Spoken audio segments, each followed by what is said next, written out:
Assalamualaikum warahmatullahi wabarakatuh. Bersama saya Muhammad Syazran Haikal bin Azlan, pegawai AKPJ anda, akan membawa dan mengajarkan anda tentang topik keempat dalam buku Money Sense yang diterbitkan oleh Agensi Kewangan dan Perkhidmatan Kaunseling AKPK Malaysia, iaitu Membina Kekayaan.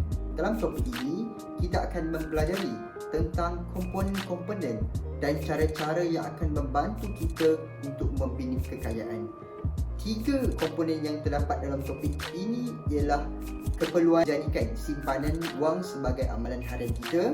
Yang kedua, apakah itu pelaburan dan jenis-jenis pelaburan yang wujud di Malaysia.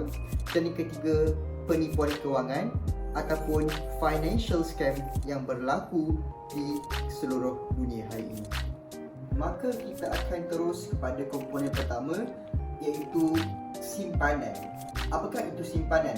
Menurut Fitzsimmons menyatakan bahawa simpanan merujuk kepada satu proses menyimpan bahagian wang daripada pendapatan semasa ataupun current income untuk tujuan menjaga masa hadapan kita dan kehendak yang kita ingini pada masa hadapan kelak. Malah, jika hendak diungkapkan secara logik akal, simpanan ini ialah kita menyimpan sedikit wang yang kita ada di mana-mana tempat. Tidak kira di bank, di rumah menerusi tabung-tabung kita, ataupun kalau orang kata piggy bank dan lain-lain tempat.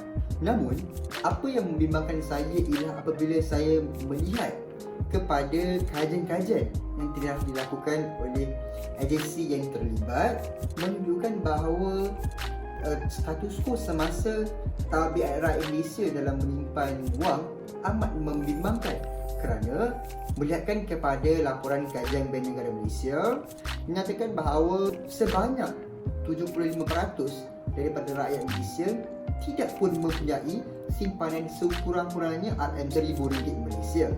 Malah, menurut kaji sededik Keupayaan dan Rangkuman Kewangan dari Sudut Permintaan 2018 oleh Bank Negara Malaysia menunjukkan bagaimana hanya 24% rakyat Malaysia dapat menampung perbelanjaan sara hidup untuk sekurang-kurangnya 3 bulan dan lebih sekiranya mereka kehilangan sumber pendapatan utama, contohnya pekerjaan dan sebagainya. Justru marilah kita lihat pula tentang apakah kepentingan untuk kita melakukan penyimpanan wang dan menjadikan ia sebagai sebahagian daripada kehidupan kita.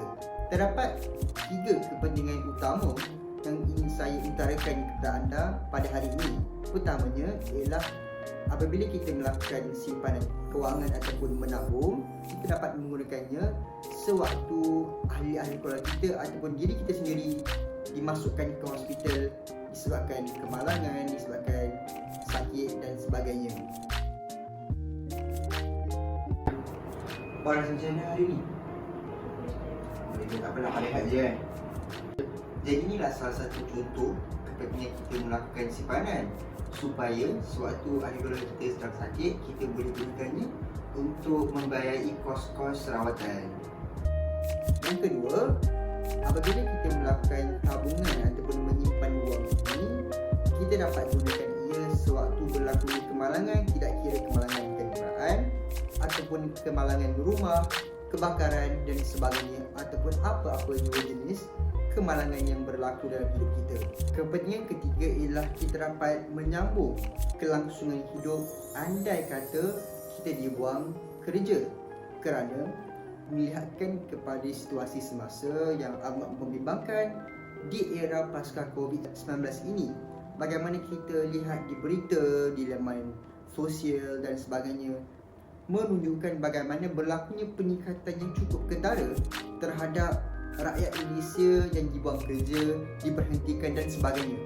Maka apabila kita mempunyai sekurang-kurangnya simpanan wang, maka kita dapatlah untuk bergantung sementara waktu bagi menyambung dan melangsungkan kehidupan kita seperti biasa untuk mendapatkan keperluan-keperluan asas manusia seperti makanan, minuman, membayar hutang-hutang sewa dan sebagainya buat tempoh yang tertentu sebelum kita nak mendapat pekerjaan yang baru ataupun sementara menunggu ekonomi negara pulih yang langsung akan mengakibatkan peningkatan terhadap peluang pekerjaan di masa hadapan.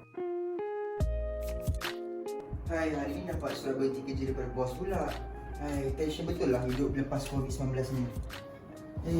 Nasib baiklah ada aku buat simpanan sebelum start kerja hari tu, supaya aku ada lagi nak beli makanan ni ke, nak bagi dekat ibu bapa aku ke. Justru saya akan perjelaskan kepada anda tentang bagaimanakah cara-cara yang boleh kita lakukan untuk melakukan simpanan wang.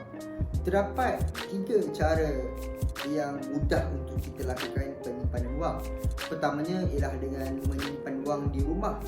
Seperti kata orang putih ialah menggunakan piggy bank, ataupun di mana-mana jua tabung-tabung yang ada kita masukkan setiap bulan atau setiap minggu apabila kita peroleh gaji ke dalam tabung-tabung di rumah.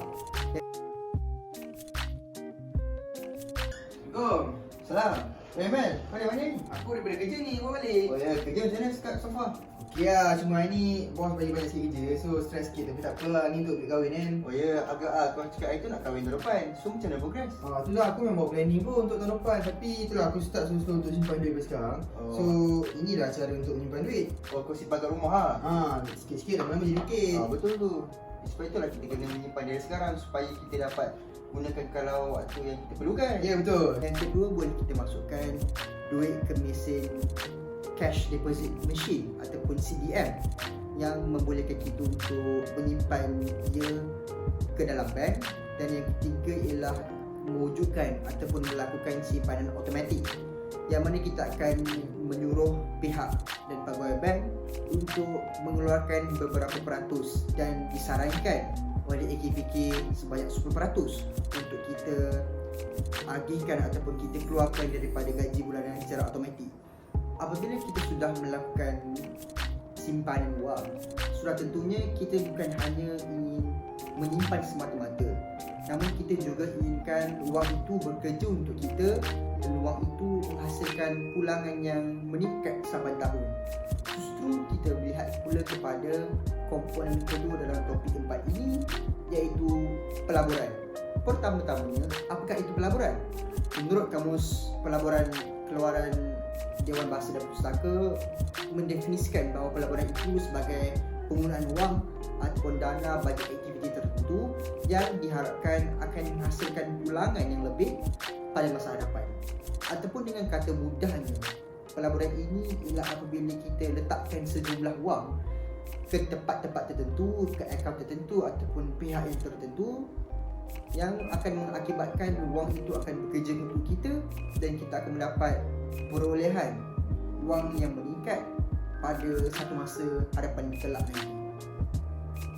Dan kalau kita nak melihat kepada skop pelaburan ini, skop pelaburan ini amat luas untuk diperbincangkan. Kalau kita nak ditelitikan, kalau nak ditelusuri setiap bahagian pelaburan, dari segi portfolionya, dari segi cara-caranya, dari segi pelaksanaan, perhitungannya, sampai isu tidak akan habis. Justru apa yang saya ingin fokuskan dalam video hari ini ialah apakah jenis-jenis pelaburan yang wujud di Malaysia untuk kita lakukan.